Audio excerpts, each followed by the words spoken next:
hip-hop shit. Hey, yo, what's the name of that show? On some hip-hop shit. Where nerd culture collides with hip-hop. Tell them it one more time. On Some hip-hop shit.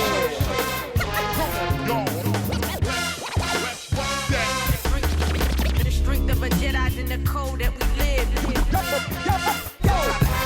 heard about us. We on some hip hop shit. Underground for whether not this thing. You want some hip hop shit cause the music like hypnotic.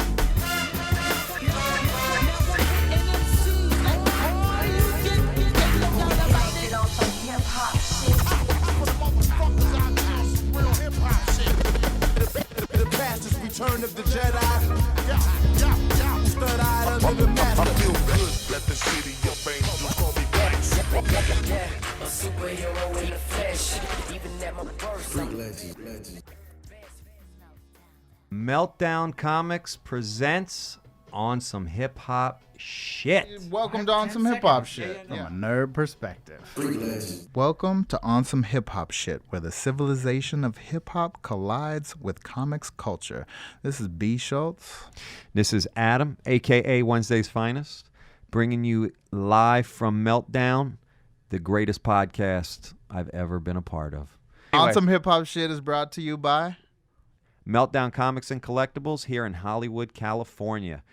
Meltdown is doing all kinds of things. I'd like to let you know about a few of them. One, Meltology, a monthly comics jam at Meltdown every third Tuesday of the month.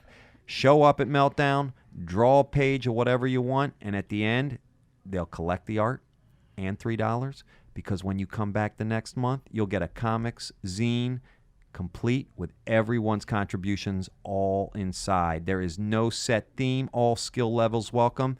Next one's coming up. Also like to shout out Meltdown University, the school at Meltdown where they teach you the skills to make comic books. Some of the current classes include creating comics, drawing comics for kids, and the art of inking. Coming soon, there will be classes for short film writing, drawing basics, and kids make zines. Go to meltcomics.com and enroll now.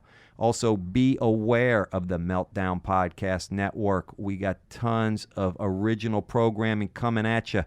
History of the Batman, weekly topic-based discussions about Batman. The Disney Click, where everything in the Magic Kingdom is discussed. That includes Star Wars, Marvel, etc. Meltcast 3.0, the employees here, they talk comics and they get into other shenanigans. And also on YouTube, we have the Digital Lizards of Doom, Meltdown's very own YouTube show where Gabe and Dan explore all aspects of pop culture. But you are tuned in to On Some Hip Hop Shit, so enjoy. B. Schultz. Well done. Wet your beak over there. Oh my Wet God. your beak over there. What am I wetting my beak on here? We sipping on a drink commonly known as Old Gold. Oh. Some people call it OE. OE. But if you want to be proper, we'll say we're sipping on some Old English 800. There you go. Now I have Just a taste. Just a well, taste. it is a taste. Just a taste. Because I heard it could do some damage. Yeah. It has done some damage in the past. Oh my God. I would have to say that I think Old E is probably one of the most famous drinks in rap music. Would that be an accurate statement? I don't know. I mean, let's bring in our guest to answer this question and much more. We'll talk about scientific madness in a moment. But ladies and gentlemen, want to bring in our guest, Tyree Dillihay, producer, director, artist extraordinaire, Janitor. He takes out the garbage when he needs to. He picks up a pencil and does magic for a lot of your favorite tunes.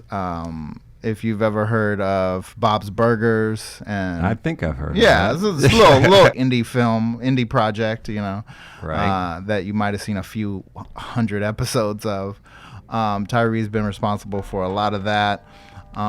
Before that, Giving him some intro music. You heard that? Some epic projects, including Rob Dyrdek's Wild Grinders, the creator-owned project Hippopolis. I don't even know about that. Right, we'll get into that. As well as Sounds like a city of hip hop. His current recurring animation series / comic book panel, Sn'eads. This guy's done a lot. He's busy, so. And I heard he's an overall just nice guy. I never said that. Okay. Yeah, I don't know where you heard that shit from. Fucking up my rep. Right. Ah, man, I knew it. Those words never came out of my mouth. Tyree's an asshole. Yeah, actually, I wanted to get that answer from you. Oh, right. We got to get that. It's like... You fell right into my trap. There you go. And Tyree has also blessed Blockhead's animation with his pencil. Well, then you know he's good. Storyboarding sequence with where Talib Kweli rhymes as black. So, Making Black move his mouth to Talib's lyrics was probably a challenge, man. That guy, fucking rapid fire. Without further ado, Tyree, talk to the people. Thank you. Thanks for having me. Yeah. Thanks for having me. There you go. Good to be here. So can you weigh in on that statement I made earlier about the OE? So yeah, next to it's Old E and Sn'eads. Right. Those would be the most popular. But was Sn'eads only got popular because they had a commercial with Ice Cube? Lots of commercials. Right. But before that, it was OE. OE was around before Sn'eads. Well, OE is right? the tipping point for Sn'eads was those commercials, but OE was the hood staple. Right. Like from hood to hood, from borough to borough, you knew what OE was. Right. But Sn'eads, as soon as you saw it on television, then that was the tipping point. It's like, yo, put that OE down. Let's go grab this Sn'eads. The new, because it's officially endorsed. By gangster rap. That is true. Now let me ask you this: still today, posters. Is it OE or is it Sn'eads? Let's see, it's OE. Yeah. Right. So you know what's kind of interesting, and I don't know if this is interesting or not. But did you guys see Fresh Dressed? The CNN Freshly Dressed. I thought it was Fresh Dressed. Fresh Dressed. Whatever. Freshly Dressed. It's a documentary. Yeah. But the point was that early on, it seemed that there was brands that like Louis Vuitton and Gucci, these brands that were kind of outside the hood, they got made into just the staple, Yeah. And then everyone was like, fuck, why are we doing them a favor? Let's make our own. Right? That all happens all in cycles anyway. And then it's gone back now to the Louis Vuitton and the this. And then it'll always do like that. Fashion, trends, it's all cyclical. Because remember, it's like, no, we not fucking with that. And then the Dapper Dan started making Dapper Dan suits. Yep. Eric B. and Rakim, you name it. Everybody KRS. was wearing Dapper Dan suits, so now everybody got to get a Dapper Dan suit. Then I think you fast forward like 20 years later, then you see 50 Cent on the cover of Get Rich or Die Trying, and he's got like not a Dapper Dan suit, but a Dapper Dan gun holster. Really? Yeah. It's like Gucci. Right. Gucci didn't make a fucking, or Louis Vuitton didn't make a fucking gun holster. Right. That's some Dapper Dan shit, like making some custom stuff. So, and then that died down. It's like, nah, what you wearing? That's like fake. Everybody be like, nah, that's fake. And then here we are again, fast forwarding. And then here it comes all over again. Customizing is back in, wearing things that you made your own. You know? So Sn'eads has some promise to come back. The cycle. Sn'eads. This is the dirty secret about Sn'eads. It tastes like trash. Like it just never tasted good. Yeah, the formaldehyde thing. Is that true? I think that's like one of those urban legends. Right. Like it really didn't happen. Nobody can really? That's not really going to pass FDA approval to have formaldehyde. Right. Like, it was almost like a badge of honor. Like I drank malt liquor and it had formaldehyde. Yeah. I'm alive. Still alive. Well, I guess you would be. Shit, you're well preserved if you drink There formaldehyde. you go. Yeah, I mean, it's one of those things. I mean, it's a moment in time for a lot of people. And so the fact that it did make a comeback, it's out, I mean, 40s, you can't find a 40.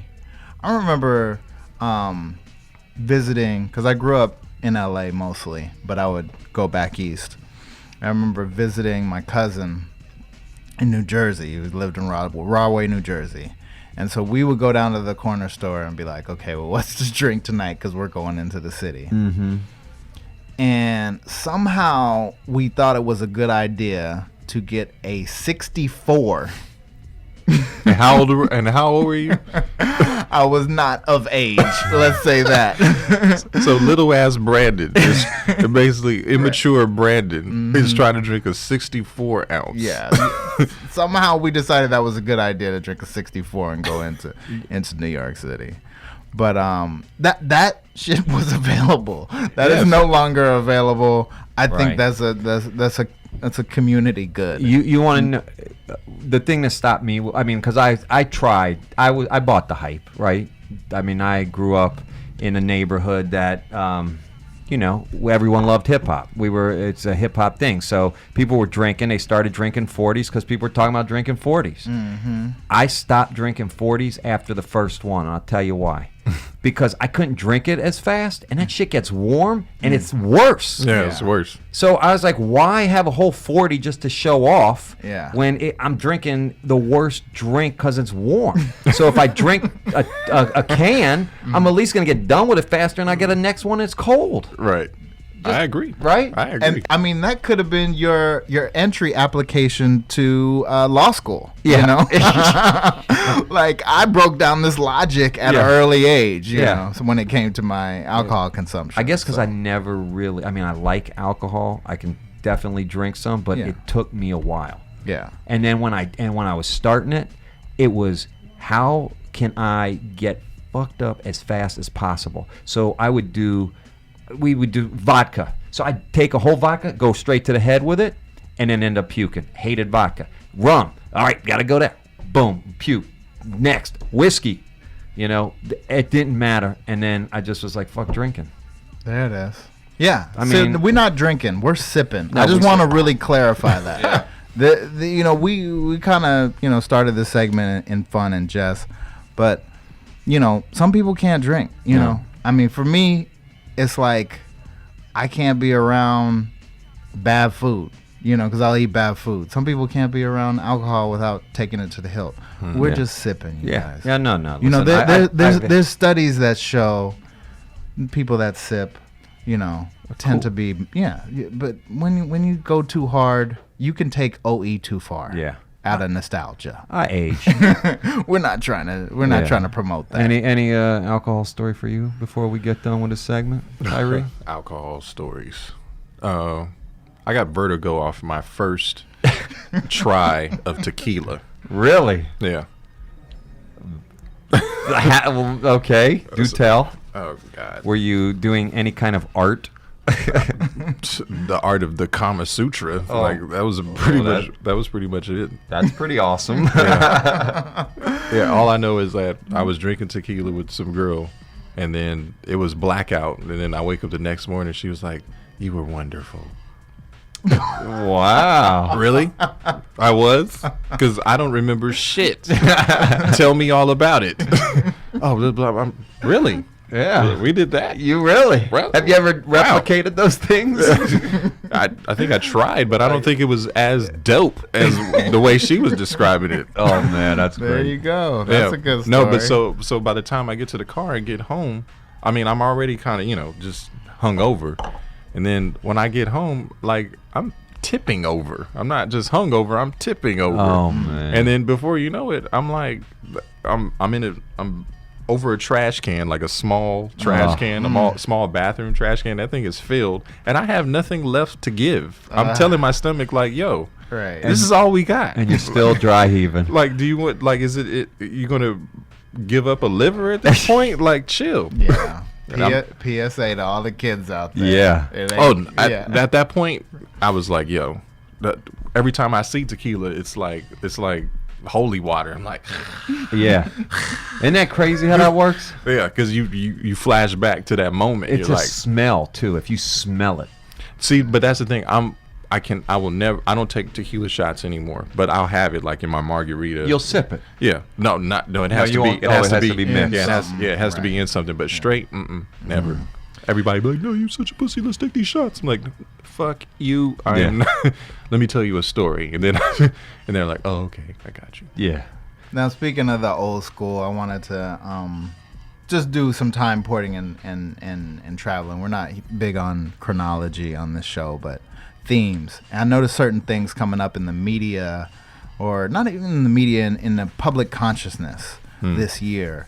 And one of them is Inglewood. You know, people are talking about Inglewood. The wood is hot. Yeah, it's a thing. Like, the wood is hot. It's always been part of a division of LA. Right. It's been home of the Lakers. You know. Yep. It's been all these things, but it seems like it's going beyond local Southern California and really. Well, it helped when they redid the Forum. Yeah. I mean that. They redid the Forum. Inglewood became like City of the Year or something last year. Like they said that when the MTV Awards was last year and they held it there. They were like, yeah, Inglewood was City of the Year. And yeah, it's gotten some pub. Yeah. I mean, shit, I was born there. What else do you need? That's a coincidence that you brought it up. And, right. We're in Hollywood. Yeah. I mean, we probably not more than 10 miles from Inglewood, but I'm sure growing up, it seemed. I have a story, I don't know if you saw it on my Instagram, but I had a story from when I was a little kid growing up in Inglewood. So I grew up on the intersection of Manchester and Fifth Avenue. If you stand at the intersection of Manchester and Fifth Avenue and you look north, you look high, you actually see the Hollywood sign. And that always on a clear day. On a clear day. That always tripped me out. Like, number one, I didn't know what that place was. I knew I lived in Inglewood, but what is Hollywood? Really? Yeah. How old are you at this time? This is life, like all through life. Like this, I started living in Inglewood when I was probably like 8. 8. From where before that? I lived in the valley, like Pacoima, San Fernando Valley. Okay. Around that area. Stayed with my grandparents for a little bit and then came back to my mother's house and then stayed there, forever until I got out the house. But yeah, always seeing that sign and like, what is that? And then of course later on I realized, okay, that's Hollywood. But now here I am working in Hollywood. Right. So it was like, that was always trippy, is like seeing that early sign of the kind of like the pathway to my life and not even knowing that that's where I was actually going to go. Wow. And did you ask about it? Did you? No, you just accepted that. Yeah, I was just like, okay. Yeah, you had enough going on around you. Yeah, no, plenty. I grew up in the height of gang violence, crack, drugs. I mean, you name it. Like, that was the 80s. That was when Colors came out. Yeah. Yeah. I was living in Colors. Okay. Were you gonna say something, B? Let's talk about. Because I gotta ask questions. I'm gonna let you. I'm gonna let you dive in. I'm gonna let you dive in. So, in Inglewood, see, I grew up on the West Side. So Santa Monica, Venice. I grew up. Around white people. And I did not. I mean, I would go to the Boys and Girls Club. You know what I mean? I was in the mix. I was always, around black people as well, but that's not where I lived. Right. I lived. Your true demographic was with white people area. Right. But at the same time, it wasn't posh necessarily. It was just white. But at that time, I was keenly aware of what was going on in terms of gang violence and gangs. You were just aware. There's no internet, pre-internet, but you were just aware of, what colors not to wear, And for us, the preponderance, even the West Side high schools had gangs, but they were. They were soft relative to rolling 60s, rolling 30s. We had Playboy Gangsters and West Side Crazies, and we had bad actors, but we didn't have, we weren't in the heart of it. Right. But I was still aware. Right. Like, I was not to wear red, because my life could end. Right. But that was just based on demographics. Like, you were on the West Side. I was on the West Side. But see, here's the thing about Inglewood, which, if you want to learn about territory, Inglewood is a city of bloods, right? But if you were to draw a square Inglewood sits in the center, and then it's surrounded by Crips. So it's kind of weird. So it's like if you're a Crip, right, you pass by this blood area, but then you're right back home to another area of Crips. Whereas Bloods, as soon as you step out that square that is Inglewood, you're surrounded by by Crips. Right. So That's probably Chris. That's Chris. This is a good time to come in, maybe, but we got Chris. Oh yeah, Chris is Come not on, jumping Chris. on the mic. He's got a good delivery. Oh yeah, actually. Hey, Brandon. Good Are to we meet you. pausing? Oh no, we don't have to. Keep it on there. going, keep What's going, up, Chris? Adam. Good to meet you. So you were talking earlier, Tyree, about customization. Yeah, customization. Right? Right. And things are getting customized now. Yeah, again. That's what Chris is delivering right now, right? Yeah, Chris is delivering. So this is just an evening in Tyree's life. Yeah. You know, he wanders over To do a podcast. And someone has got and customization Right, for him. right. So what do we got here today? Now he's got the homie Chris with the fresh. You want to get on real quick and describe it? You know I wear Come on. 13s, right? Well, you say you actually wear 12. No. I wear 13s legit. Like these 13s. That's a big feat. Yeah, man. I at one point I might have thought they were 12. I think you just got a very wide 12. No. That you I can't foot a 12 on my foot anymore. So really? I'm like, is this old age? No, but you actually the new Nikes like you Everything's don't know smaller. what you don't know what size you are anymore. I'm in a pair of size. I had to buy a pair of size 14 LeBrons. I'm in it. I wear a 13. There's other shoes I had to buy at 12. Yeah. I'm a 30. You know, it's there's an Adidas, some Y3s. I had to buy them in an 11. 11. Yeah. Wow. Yeah, because it just wasn't fitting right. It was like a pair of they call them cases.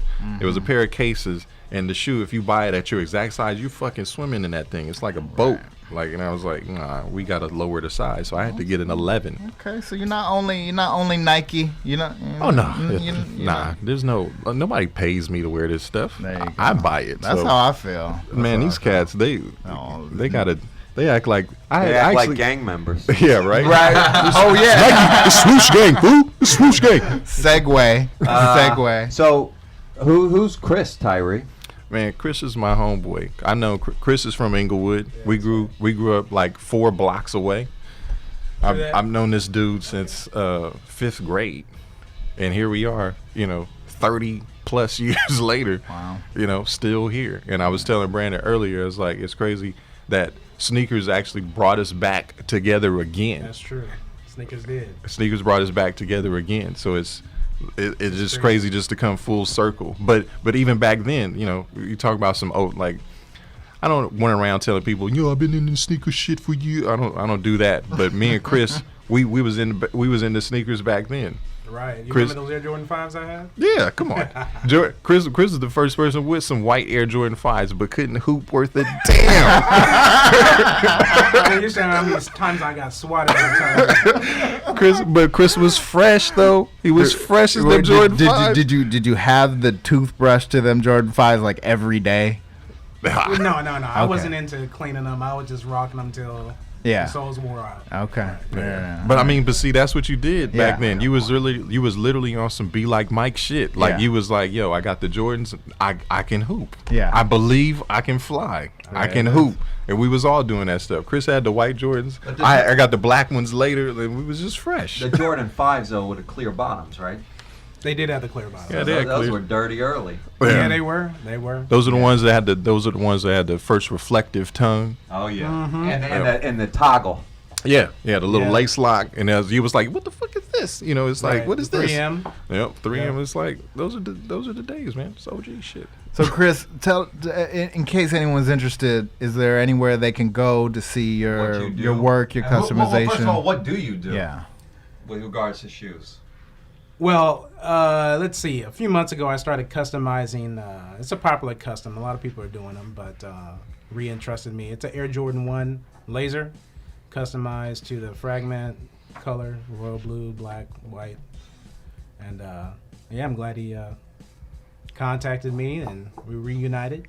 And will you do this for anybody? No pun intended. Reunited. Yeah, I will do it for anybody. Okay. If Well, they pay. if they pay, right. Yeah. And how could Only if How do they contact you? See your work? I think the best way to see examples are on Instagram at Sincere76. At Sincere76. Since76. spell it out? SINCERESINCE76.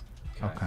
All right. right. That boy went Since 76. That Since boy went to 76. college. Got it. Okay. All right. You see how fast he spelled that shit without breaking a sweat? Yes. I don't All think right. I could do that. So Ree was just walking us through. We were talking about the 80s. We were talking about the 80s and just and really how it broke down in Inglewood in terms of Gang territory and how you had to function, how you had to operate. So real quick, I want to give the outside, because you are LA, you know a little bit about it.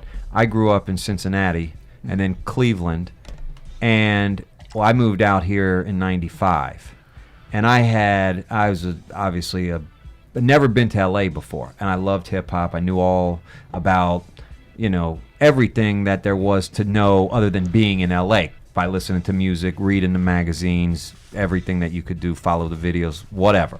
And I thought sincerely that if I came out to LA, didn't matter what I looked like. I just said if I wore a wrong color, that I would get shot. I was worried there were gang violence on every corner. Now, obviously, I moved out here and I realized that was pretty naive, but I'd never been out here. I didn't know what it was like. You only see colors and that thing. But what was that like that at some time in Inglewood? Yeah, if you was in certain areas. Oh, yeah. I remember when I went to Crozier, 7th grade, I wore a pair of BKs, British Knights. Yeah. And, got a lot of heat for it. So it was alive if you wore the wrong color in the wrong area. But, it also depends on how you carry yourself. And what was the science behind why you got heat for wearing BK? Because they were blood killers. BK stands for blood killers. Yeah. Yeah. Right. I know for the people. Yeah, and for me. Right. Because there's certain codes like, oh man, I remember being somewhere and realizing, because my mother's from Boston, and I remember being somewhere and realizing that I had a Boston hat on. I was not, and I was in a Crip neighborhood. Right. I was in 30s neighborhood. And I was like, let me take this off. Yeah. And I was just driving, like, mind you. Uh-huh. Let me just slide this right on off my head because Smart guy. I'm a target right now. So what was that like growing up there like that? I mean, it's just being really aware of your surroundings. You're like, you talk about concrete jungles, like that's exactly what it is. You're in a city and there's animals out here and you don't want to look like prey. So is that moving in groups? Is that not like me, like people like Chris, and like we didn't join gangs. It's just knowing where and when and who to hang out with. It was pretty much just that simple. We clearly knew gang members. We grew up all around them. We seen them banging. Right. Like, but that wasn't me. That wasn't him. That just wasn't our thing. Everybody, like for me personally, everybody knew I was the artist. Like in every neighborhood, I think it's no matter what color, everybody has their thing, right? This is the jock. This is the playboy. This is the pretty boy. This is the artist. And then you play that role. You play that role. This is the thug. And all the thugs kind of group together. Exactly. All the hoopers group together. Then the artist sits on the outside, or you might be the book smart dude. Then sometimes but there's certain people that can mingle. I think there's a meme where it says, artists are the most dangerous people because they can mingle with everybody. So with me, it's almost like you're protected. I get a badge. I can walk in and be like, artist. right? Artist. Yeah. Oh, it's the nigga Tyree. Hey, draw me throwing up my gangster. It's like, right. So it's like I get a pass, right? And I'm not trying to be cool. I'm not trying to be just down. being you. I'm being me. Yeah. And it worked. Right. And I'm accepted just for being me. And I've always operated like that. Yeah. That's cool. What would you say is the thing that solidified? Because Mark, Mad Twin, said to me one time that everybody is an artist. You know, Yes. it's just those who stop. You Yeah. know, Yeah. who stop doing art. Like literally, when you're 6 and you're finger painting, like you are just as much an artist as, you know, somebody in a gallery. Yeah. But at some point, you decide or are told, you know, Yeah. this is your thing, this Exactly. is not. How did that work for you? A couple of ways. One, my mother was always, okay, for those that don't know, oh no, I don't even need to tell that. My mother was basically stealing paper from work, right? So you know how you get the reams? Uh-oh. No, go. Keep on going. Okay, so you know how you get the reams of paper from work, like, five 200 sheets? Those would be my sketchbooks. So she would bring out the ream, and then that would be my sketchbook, right? So I'm drawing, but one day I started getting interested in other things. Like I think like, what was it? American Werewolf in London or something that came out, right? And then Thriller came out, and then there was this magazine, funny that we're in the shop. Remember Fangoria? Yeah. Fangoria was out, and I'm looking at this new art form called Special Makeup Effects. Yeah, Chris can attest. I think I did. I think I did some casting on you. Yeah. Yeah. So I can't. You know. So I'm up here. I'm the only black dude in the hood, fucking doing makeup effects, right? Right. And then my Did you ordered them? no. Yeah, So here's mail? So here's the thing. Like I said, my grandparents. Well, I think we talked about this off the air, but my grandparents, they were over in the valley, and there was a shop called Berman Foam Latex, and they actually sold makeup effects products. So every time that I visited my grandparents, then I'd go pick that shit up and then bring it back to Inglewood and then do my little experiments on all my friends, like Chris and then George and whoever else would let me do it. Wow. So then I'm telling So my mom, Halloween, you were popular. yeah, but you know what the funny thing was though? But I never really made anything substantial enough to be ready for Halloween. Like it was always just some practice. Like it was like a little experiment happening. But my mother, one day she was like, Tyree, why are you doing all this kind of stuff? She was like, this is a true story. And I'm like, well, because like I like it. This is the kind of stuff I want to do. She was like, baby, I don't know how to tell you this, but there's nobody really like you that does this. Now, I grew up in a single family household. Right. It's just me and my mother, me and my black mom. And she's telling me at that point, basically, like, there's no black people that actually do this. Right. So why are you doing it? Damn. But me, at 13 years old, I stood there. This is a true story. And I'm like, how could you tell me that? Yeah, wasn't Yeah. holding him down. Yeah. How could you tell me that? You told her that. Yeah. I said, how could you tell me That's that? awesome. I'm like, and she's like, well, you know, like, kind of confused, and I'm kind of Right. standing up. I'm like, I'm your son. You're Yeah. supposed to tell me I can do anything I want to do. Right. Right. And then from that day on, she said, she basically cut it off right. She was like, you're right. Yeah. That'll never happen again. And then it just kept going. So I'm just steadily just doing me. But trust me, there was a time when I actually fell off, but then came back, and it was like, yo, you were kind of meant to do this. So stop fucking around and get to business. Right. I actually, that just when you said that, I mean, that's a cool life lesson that the parent can still learn from the kid, or the teacher can learn from the student. And it sounds like that one moment. Does your mom recognize how powerful that one moment is, even in her life? Oh yeah, no, we have talked about it. We don't need to repeat it. Right. Like keep talking about it. Right. But we have talked. It's like You've acknowledged it. yeah, it's like but she could sense the passion in me. You know, Yeah. it's not like I was just up there. You know, like this wasn't something. You weren't back talking. Yeah, it was just like she could sense like, yo, this dude's serious. Right. like right. he means That's this. interesting. That's interesting. Because my youngest does, little projects like that. I mean, and she takes it seriously. That's all you can ask Everything for. stops. You know what I mean? And she just goes hard. That's really cool, and I wouldn't have expected that because I've met your mom on more than one occasion, and that was the vibe that I got, like so supportive. You know what I mean? Yeah. Like had you 1,000% was promoting. Started you. that day. Wow. Officially started that. That's day. amazing. That's a great story. Absolutely. All right. So so Inglewood, late 80s, early 90s is like the height of the gangster rap era, right? You got the BatterRam you know, I mean, shit is popping off. Like, how are you? I mean, is this something that? I mean, what were you doing on the day to day? You know, to like number one. I mean, did you realize how like what a precarious situation? You know. Oh yeah. You were in, and Well, how like- did you survive day to day? Like you're in high school, I imagine. You know, what was your routine? Well, in the high school, it's two different times. It's like it's pre-high school and then there's high school. Right. In the pre-high school, me personally, like Chris, he went to Crozier, right, for the middle school.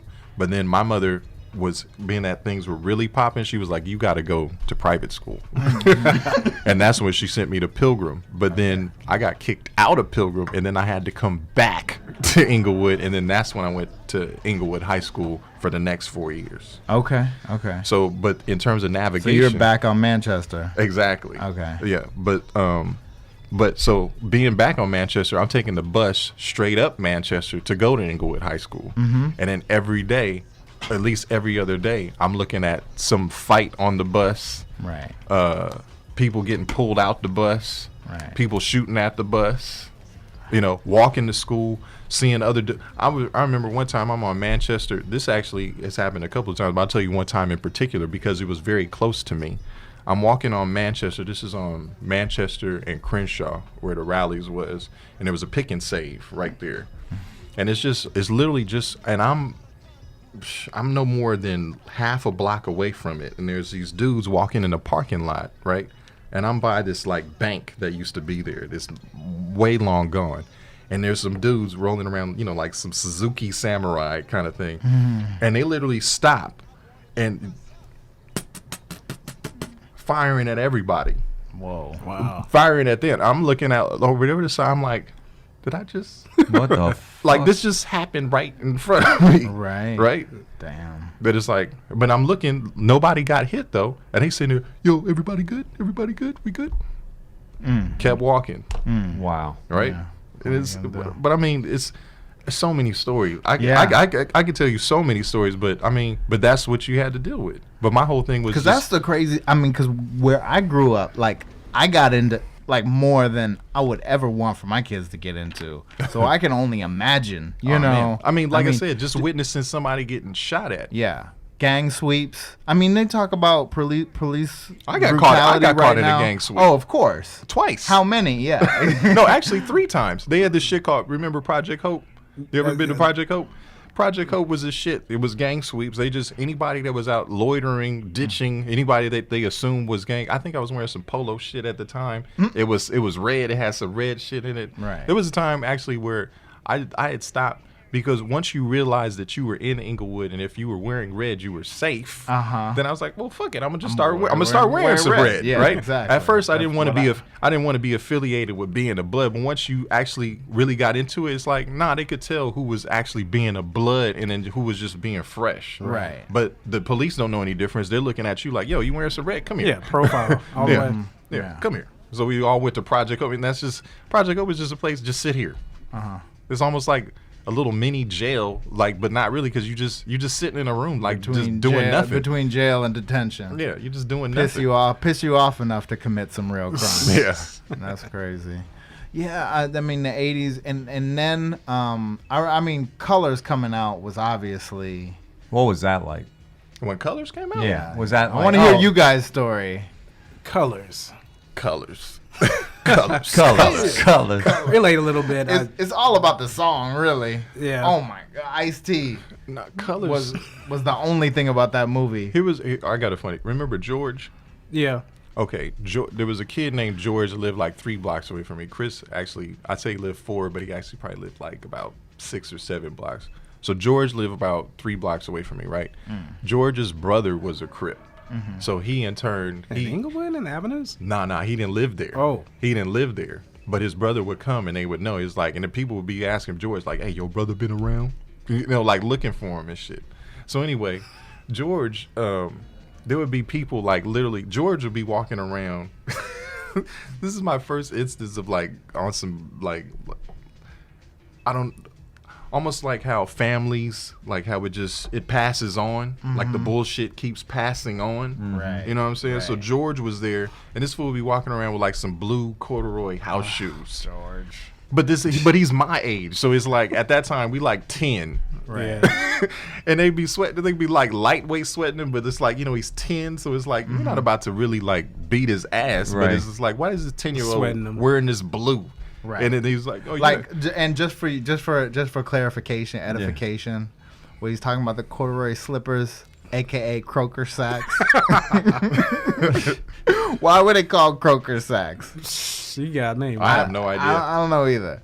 But okay, so that's like you are banging, Right. like no doubt about it. If you're wearing slippers. Yeah. That- Yeah. corduroy slippers. that's just even more so comfortable than the banging. chucks. Yeah, exactly. No, people would be in the hood like Yeah. those are like shoes. Right. I gotta You're go. hanging out out the on house. the court Yeah. porch, and Was you're anyone able to like definitely the banging. Dodgers in Inglewood? No. You couldn't even like the. No, that was back then. They didn't have like multicolored caps where you could buy Right. caps in all colors. It no, was the yeah. team colors, and that was it. So you couldn't do And Dodgers. it was the flip it was a flip on almost anywhere else. If you were wearing some red, like everyone's looking at you crazy. So Right. you guys in Inglewood, Tyree and Chris, you're existing in this little In bubble. Inglewood, that's what yeah, I'm saying. Exactly. We're in Inglewood, but it's Right. like I said, It's- Inglewood is in a it's- square it's and like- it's surrounded by Crips. So as soon as you step out the square, Right. like you're in everybody else's land. But it's saying like Inglewood is its own little thing. So maybe that is why it's so popular now, because it truly is its own little thing. So we were talking though about colors though, and Yes. and what that came when that first came out. What was that a movie that you guys were like, oh yeah, that's weak? What year was that? It's like 87, 87. 88, I something think like it was that. a little bit later than that. Nah, No, it can't I be. think you're Because right. it wasn't I in think the it was- 90s. I think it was It was still in the 87. 80s. Yeah. Because I think Colors came out at the same time as like Yeah, RoboCop. Yeah, grade school. I wasn't. What did you guys do for colors? I mean, did you guys go see the movie? No, actually, I saw it on I bootleg think I with saw it on George. VHS. Yeah, Okay, we saw it on bootleg. Yeah. I think my dad rented that for me. Rented with Rented quotes. the VHS. Yeah, there was a Okay. there was a video store right around the corner. That was when you could actually still go to a video store. Video That's where I used to store. get all my posters. Got it. I used to be like, "Yo, I'm an artist." That was my pitch to get free 88. posters. 88. Yeah, 88.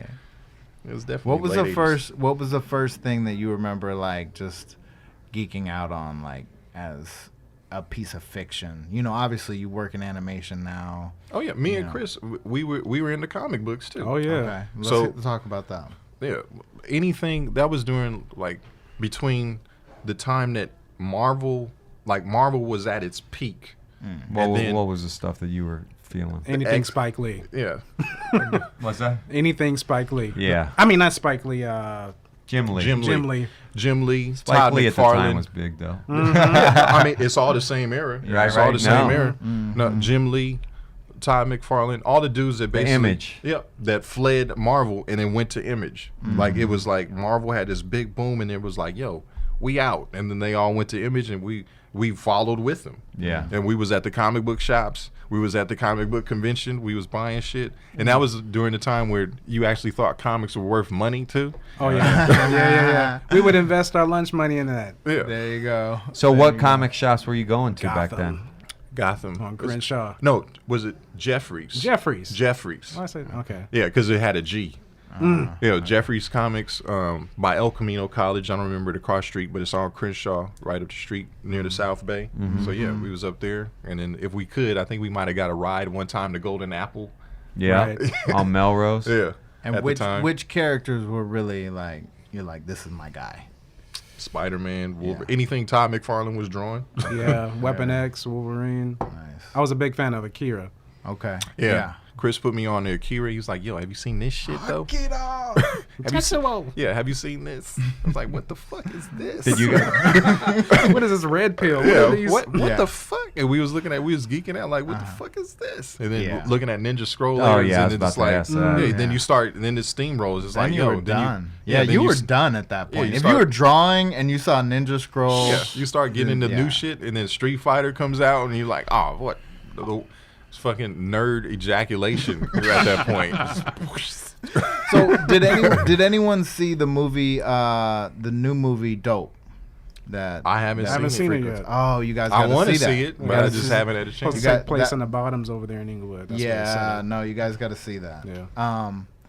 I actually was able to attend a screening in New York, and it was interesting because Rick, who is the director of Yeah, Dope, he's from here. he's from Inglewood. He's the original director of The Wood, but you see this as an evolution, and it's kind of talking about like contemporary kids, but who are, living in Inglewood, but they're the nerds, and how the nerds get mixed up in some shit where they're way over their skis. And it's interesting because ASAP Rocky is in the movie, and I was like, that's gonna kill it for me. I was like, ASAP, Well, they had Harlem Cat, of course he has a name, you're gonna get the movie made, right.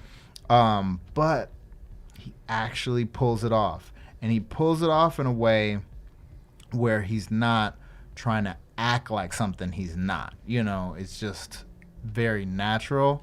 So that was one thing that I was like, incredible job by him and by the director in terms of pulling out a performance that was both real to ASAP and then didn't take you out of what the movie is supposed to be. And it's basically a caper movie, so it's fun, as well. It's not a message movie necessarily as much as it is, just some characters. So I definitely highly recommend it for anyone who's into hip hop, comics, all things nerd related, because this is like the nerds take over, type of caper story, and definitely worth checking out. Yeah. So Tyree, how'd you begin your nerd takeover? So you get into comics out the womb. Yeah, all right. So early on, it was what, Saturday morning cartoons? Is that a thing that everyone? I mean, I was there. Yeah, I mean, watching that, like Thundercats, right? Silverhawks, all that shit. Did you? What was the one that it was like a Japanese cartoon with Robotech? No, it was not. It was before Voltron. It was that big ship, Star Blazers. Did you guys ever see that one? Yeah, saw that shit. That was a good one. I looked at everything. So you were early on. Robotech was big for me. See, but I didn't big Robotech. I didn't actually like Robotech. What, you had a problem with Minmae? Minmae. Beef with Minmae? Actually, I did. I just got tired of hearing Minmae, and she was whining ass. Like, it was just like, what the fuck? But it's like every time they went back to that first season before it became like the romance, that first season, you knew that episode was hard body, right? That first season. That's what killed me. It was exactly. like after that Minmae, like I get tired of hearing that damn name. It's like, get that shit out of here. Yeah, but I could get, man. Anytime the song came on, I was like, okay, I'm ready. So it's weird, like that. Is another kind of bridge that came together where it was, you had this Asian culture, and it just spoke to so many kids, of the hip hop generation, that it was somehow just more true and more real than anything else that we were seeing on TV. You weren't really jonesing for Scooby Doo. No. You weren't really jonesing for Tom and Jerry. But see, at that point, like, I think that's where, like, if you talk to like LaShawn or somebody like that, right. like that's where they fell in love with anime. Me, that's when I was doing other shit. That's when I was like, yo, what's up with making some beats? Right. Or what's up with getting into special makeup effects? What's up with just getting into hip hop, more immersed into hip hop? Like that's where I took a different turn. Okay. Like I stopped looking at art as much and then started getting into other interests, and those other interests were fueling art. Right. So what was the hip hop thing then? We talked comics a little bit that you started off. So what was the thing that you said, hip hop music, rap music, that's what I'm about? Yeah, so I'm in 7th grade, right? I just got taken out of Inglewood and transported into downtown LA to go to this private school, right? But then during the summer, so here, this is a new interesting story. So like I said, I came from a single family household, right? In 7th grade is the first time I meet my father since birth. Wow. Okay, so that summer, I go to meet him and stay with him and kind of hang out. Now, at the same time, And where's he living? he's living in actually he was living in LA at the time, and then later he moved to Riverside. So actually we started visiting over the summer. So, but at the same time, my father had 2 other kids. I have an older half sister and an older half brother. My half brother was my entrance into hip hop. Really? So he's DJing at the time. I'm like 12, 13. How old is he? He's like 17, 18. Okay. And not only is he DJing, he's What year? 87. Oh shit. Right. So you had an instant Yeah, older I had older already- brother exact instant role model, but right? to put me on. Now I was already into hip hop, right? So obviously we're already sharing in WA tapes, Right. We're listening to Too Short, listening to Freaky Tales and all that shit. But then my brother comes in, and then here's the other thing: my brother's from New Jersey, Uh-oh. right? My father's side of the family is based in Atlantic City. That's home for them. So he's from New Jersey, and then he's bringing all the East Coast shit. So he's like, yo. I know you've been listening to all that in WA, like I said, Too Short, all that shit. Now let me put you on game. He's got crates and all that shit. So then he pulls out the EPMD. Oh. He pulls out the KRS-One. He pulls out Steady B. He pulls out Big Daddy Kane. He pulls out 3 Times Dope. He's pulling out all the shit. Right. And then now my fucking head is wide open. And at the same time he's cutting hair. So that summer that I come back with an arrow in the back of my head and all this shit. What the fuck? My mother's like, yo, your father did this. I was like, no, my brother did it. She's like, you got a brother? No. Yeah, no, she did know, but she was like, no, she was like, Daryl's out here? His name was Daryl, because she thought he was still back east. Yeah. Okay, So she didn't know he moved out. Right. So he put me down on all that shit, and he was DJing and all that. This is when DJ Scratch had won the DJ competition before he became a DJ with EPMD. Right. Not too many people know, like, EPMD had a nut, like, you don't even know who the fuck the other DJ was before DJ Scratch. Right. But there's a cover of, I forget which album cover, there's a 12-inch, back when they used to rock the 12-inch, right? They still make 12 inches, but They not do. like Right, not like they not used like to. they did. Yeah, with an actual cover, but it's DJ Scratch with his DJ belt, like over his right. shoulder, and he got Eric and Parrish next to him. Class, like I Yeah. remember that shit like it was yesterday. It's like, yo, who the fuck has DJ belts now? Them motherfuckers can't even DJ, like for real fucking vinyl Records. Yeah. So it was. Like that was it. That was the introduction to hip hop. So then I was getting into that, and it's like, yo, and he's up there making beats. I'm up there trying to make beats. You know what I'm saying? And then now I'm drawing different shit. I'm drawing people making beats. Right. Like, it's fuck. This is when De La Soul came out, right? Oh. And you remember so you saw that album cover with the saw the album- snippets and all Exactly. the I'm looking the at all this cartoons shit. in there, and you're like, I could do better than that. Not that I could do better. I'm inspired. Right, now. okay. I'm looking at it. Reminded me of my mother used to collect albums too. It reminded me of Parliament and Yes. Funkadelic Oh, yeah. album covers. So I'm looking at all this shit, and I'm just soaking all this in. Right. You see what I'm saying? So it's like when other people were getting into anime and all that stuff, I'm looking at music, and it's doing something different to me. Would you read? Because at that moment, and Those I would read. I was buying the tapes. Yeah. Because it was just I wasn't buying vinyl at that time. I was buying tapes, and I would read every shout out. Yeah. I would read Oh, the liner everything. notes. Everything because You had to. Yeah. They read everything. Because Yeah. your currency in hip hop was your knowledge Yeah. of hip hop.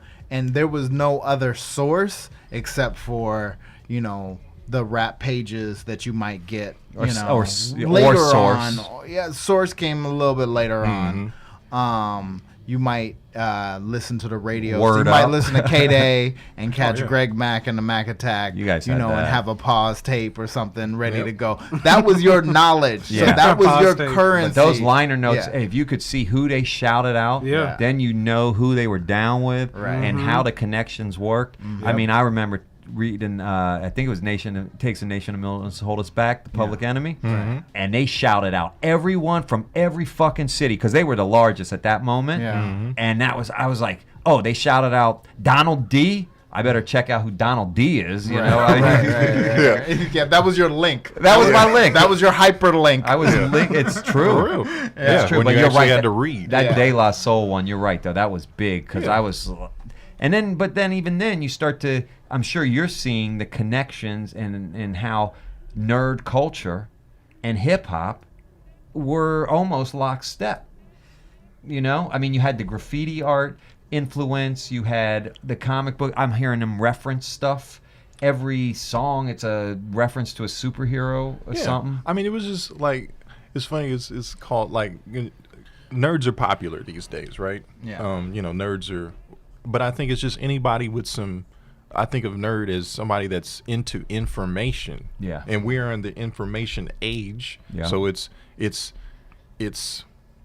behooves nerds to be at the top of it. Yeah. You know, this is the information age. So it's like, who else is going to have information other than the quote unquote nerds? Right. Specialists in fields. Right.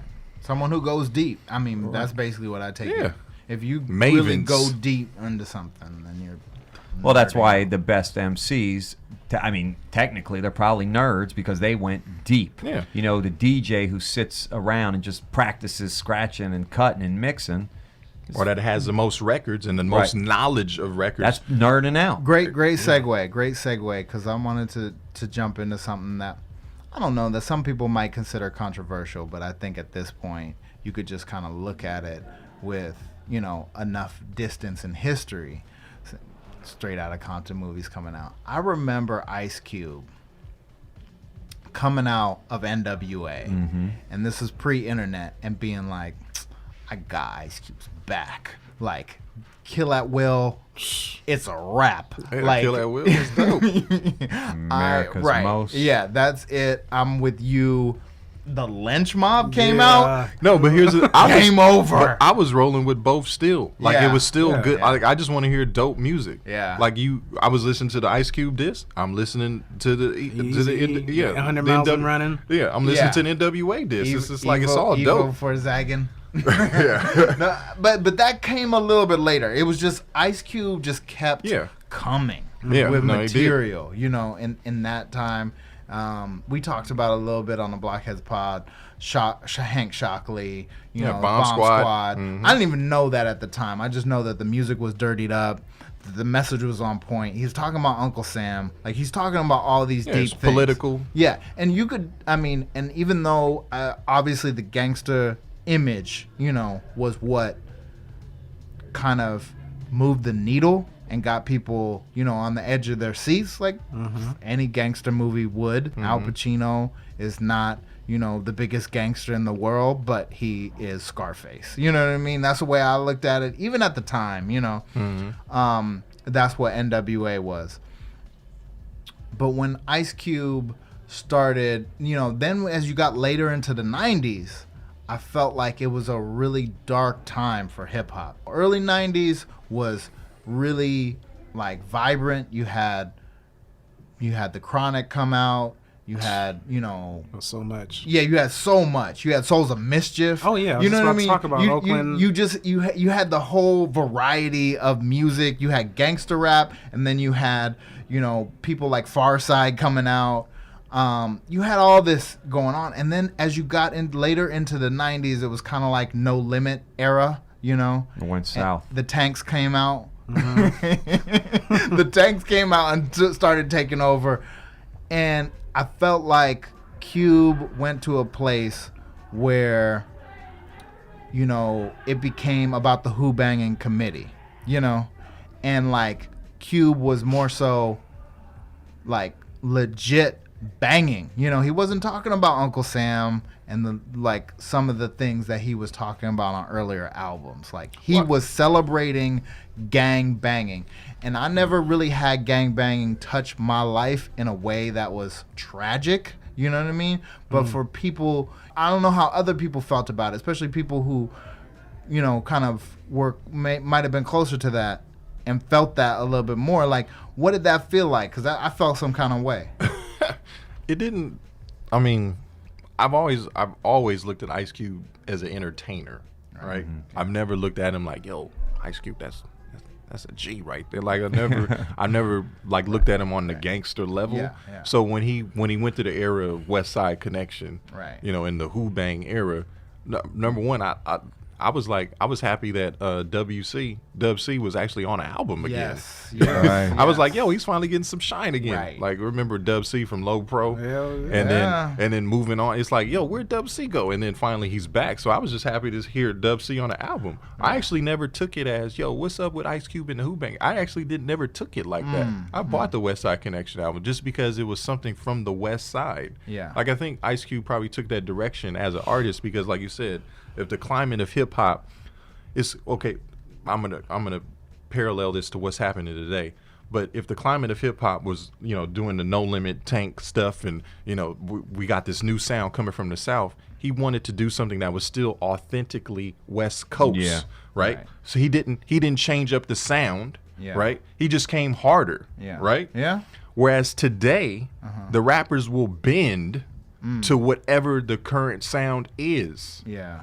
If Ice Cube was around, doing his thing today, he would not bend to be like, no, I'm about to make it like y'all. He'd go harder. Yeah. So, like, for me personally, I respected what he was doing because I was like, yeah, somebody's giving it up for the West, and that's exactly what he was doing. It was kind of a miracle that he managed to stay relevant, in a time period where so many from that era just completely ceased to be relevant. They might have came back later, right, but they didn't make it through that whole through line being a headliner, someone you talked about at the forefront of hip hop.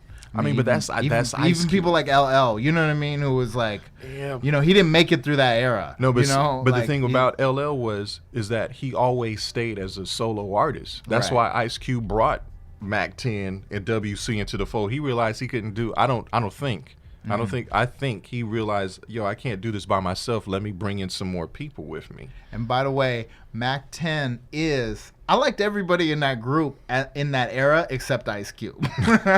So you got beef with Ice Cube? No. Let me hear that, O'Shea? Let me Brandon Schultz. What up, Cube? I actually worked on a movie in the art department that Cube was in early on. So I mean, I was Cube. There were certain people in entertainment that you see yourself as, and for me, it was Magic Johnson and Ice Cube.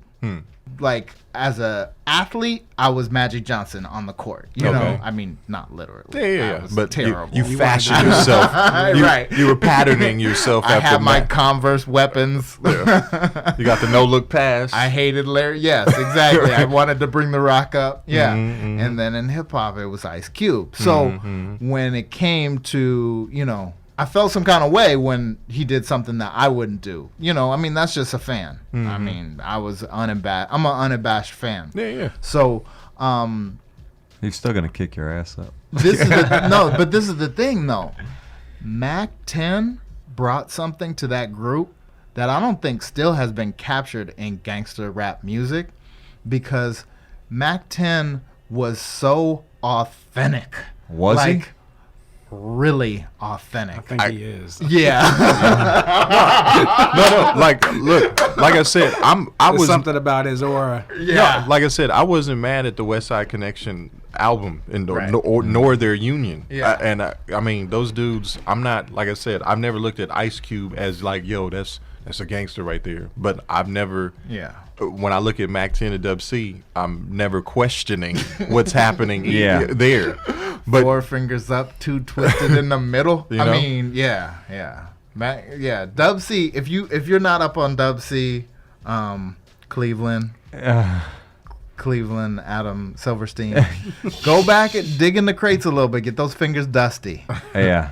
WC in the mad circle. I will let you dig and you play me the best stuff, because at that point there was that whole West Side versus East Side, and and then even Common got in on the West Side Connect. That's an interesting. Oh yeah, he had a song called "The Bitch in You" and he just called out Ice Cube for flipping. From what he was doing. Then he became a Muslim, and then he said you're holding Sn'eads and flipping bean pies in the same, and he would just call him out, and it was and at that point I was they like, went at it. Yeah, but he took a side. He was like Common. He was like, yo, that's a pretty good argument. It's a pretty good argument. Yeah. And on top of that, I really kind of lost, my desire to choose to listen to West Coast music as much. I mean, here's the thing. I mean, I had a crazy story. So I was with this girl in college, and we used to hook up, smoke weed, and listen to Doggy Style, the movie. I mean, the album, and it was awesome. I thought. And then you made Doggy Style the movie? Hold on, Yeah, that's why he was like the movie. wait. The whole Oh movie. shit. Okay, so it was fun, and I thought this was great. I dated another woman, and we were driving on a long distance trip, and we were listening to Doggy Style because I thought this other girl liked it, and it was awesome, and it led to great things for me. So maybe on this ride, it'll be another great. And she got out the car, and she said to me, "I don't ever want to hear that album again." It is the most misogynist album. There's no respect for women, and I don't really want to hear it. And I was like, damn, I'd never thought of that. But when you really listen to it, and you got a girl sitting there who does not like it, it's terrible, especially that one song, Just lay back. Yeah, there you go. Open your mouth. Yeah. It's more than one. Yeah, but, right. No, the whole but thing. that song bitches, is bitches. And at that point, I realized, I was like, damn, this is when I listen to it now, it's got to come with something. Where if I listen to, Eric B. and Rakim, or I listen to Public Enemy, if she's not feeling it, then there's something mentally wrong with her. Like she's not thinking advanced. She's not thinking about a movement or a bigger picture. Whereas, if she doesn't want to listen to NWA, she just might not want to be called a bitch all the time or hear it. So pretty much, because that's all you're gonna hear. Right, and so that kind of changed my thinking about East and West, but not necessarily East and West, but music with a message behind it. Because obviously, Souls of Mischief, Farside, I was feeling, I loved it. But it was the gangster stuff. Good Life crew, Freestyle Fellowship. Anything like you that. had so much West Coast. Oh, I mean, even Del the Funky Homo Sapien, that was out early. Like, it wasn't a thing like conscious rap or wasn't lyricism. East Coast wasn't was not a thing. just a East Coast thing. Yeah, but that's the thing that changed me from why I stopped really listening to gangster rap. That's it. I mean, listen. The skill of Ice Cube, incredible. Yeah. Mac 10, WC, those guys can rhyme. Yeah. And I felt what you said. They felt that image and felt the energy they were giving off. Yeah. No doubt. And as hip hop, I respect that.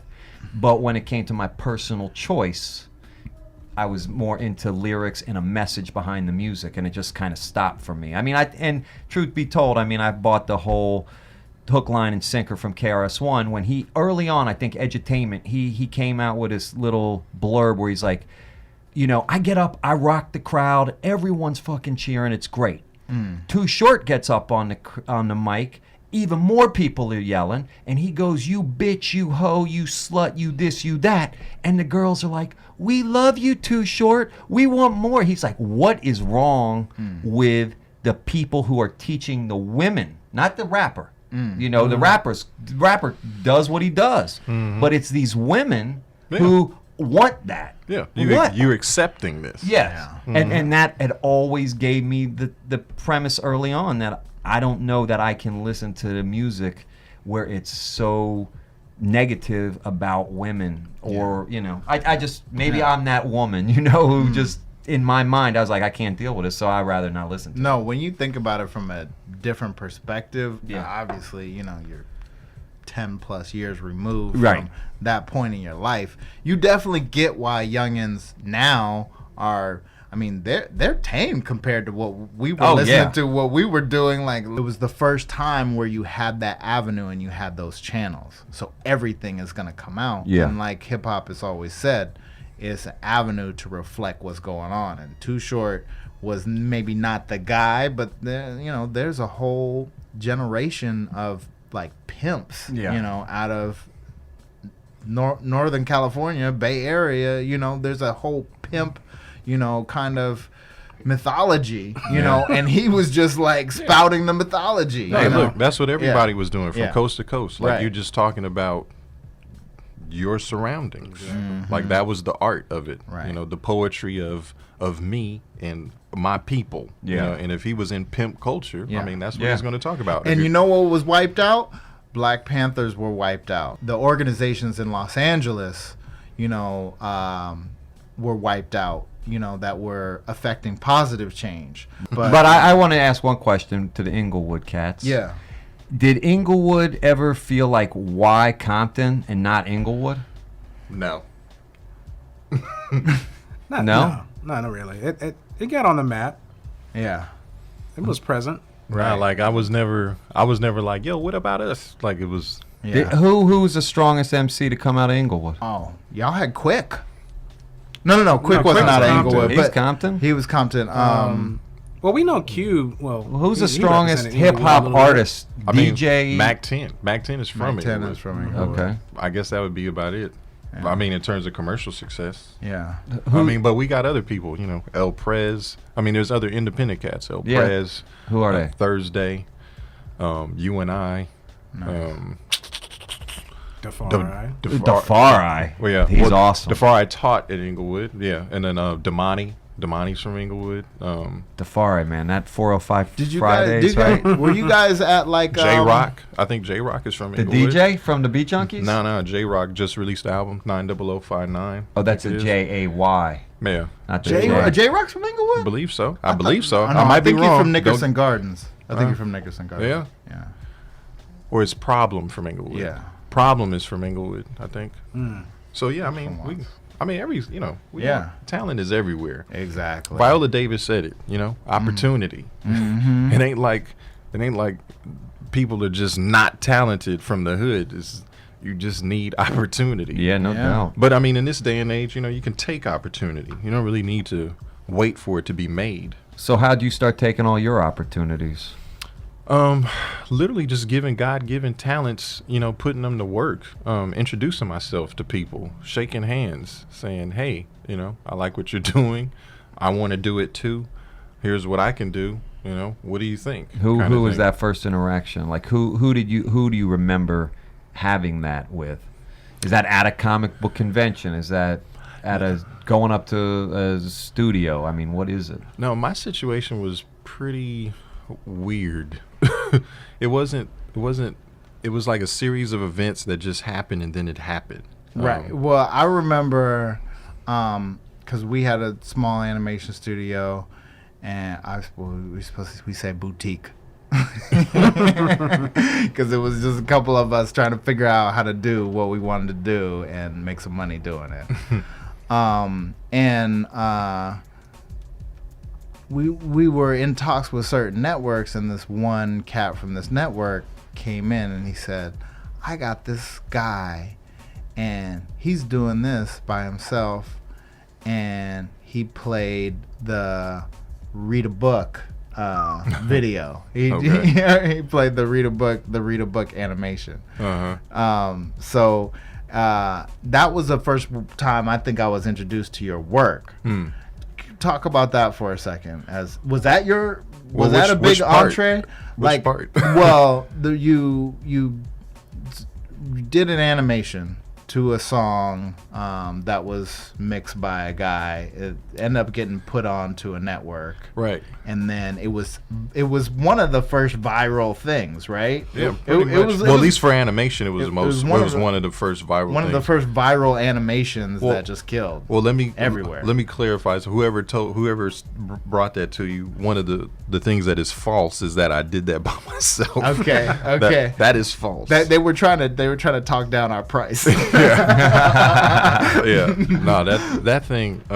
So what he's talking about, for anybody out there listening, it's Read a Book, a song created by this guy named Bomani Armand, and it was a hood anthem. But what I mean by hood anthem, it was the hood on the internet. There was a website called Hot Ghetto Mess back in the day, and this is where it was like pre-meme today. So this was where you would go see like, you know, the craziest thing, motherfuckers at their prom in Louis Vuitton suits and wearing all pink and got a Cadillac, or, you know, just dumb ghetto shit, or the people that you see in Walmart. And all of them, they don't have to be black either. It's like, you know, anybody just looking just atrocious. I remember that. So anyway, this dude just made the song, indie song called Read a Book, and you know the chorus it was a parody off a Little John song, right? So it was supposed to be it was when crunk was at its height. So you know it had that same rhythm, that same cadence, you know, read a book, read a book, read a motherfucking book, read a book, read a book, read a motherfucking. And it was like, but the whole point of it was that you got this song with so much message, but it's over this crunk beat. So it's like the juxtaposition of the two things. It's like, yo, wait, are we really getting a message over crunk beats? It's like, what the fuck is going on here, right? So anyway, BET, right, the network that we're talking about. I met this dude, Dennis Cowan. Dennis Cowan, for all the comics people out there, Dennis Cowan is one of the founders of Milestone Comics.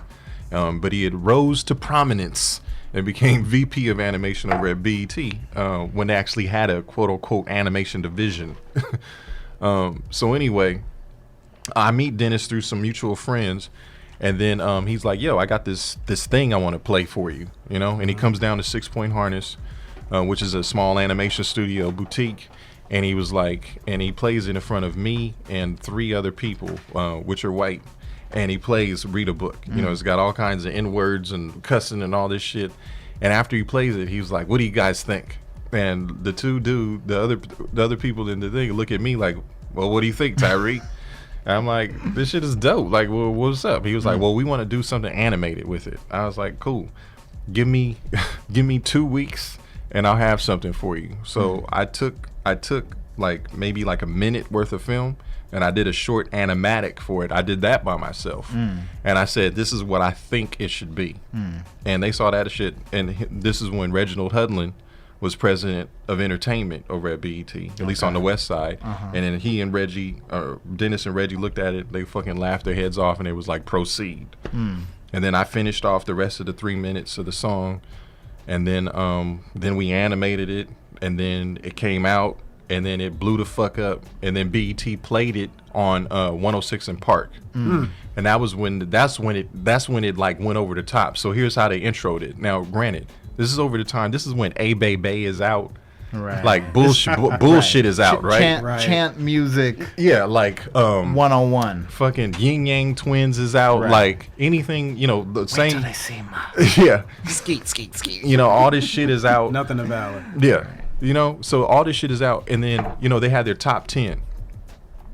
And then they slip in, read a book, like literally on some slip-in shit. They slip in, read a book, like, yo, so here's our video of the day.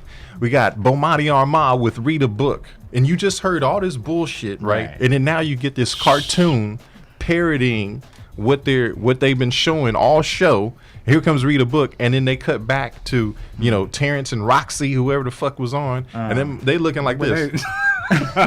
What? That was Read a Book by. Were we supposed to play that shit? Like, they're looking crazy, and then after that, then it's on the internet, and it blows the hell up.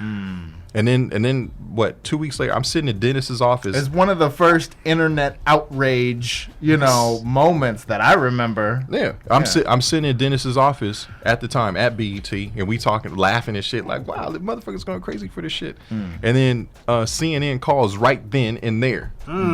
And then Dennis is on the phone. He was like, Dennis, you know, his secretary comes in. Dennis, we have CNN on the line for you. And he's like, oh, really? Send him in. And he's talking to him. You want me to be on? And he's going like this. He puts the phone down. He's like, you gonna be on that shit? and then starts talking again.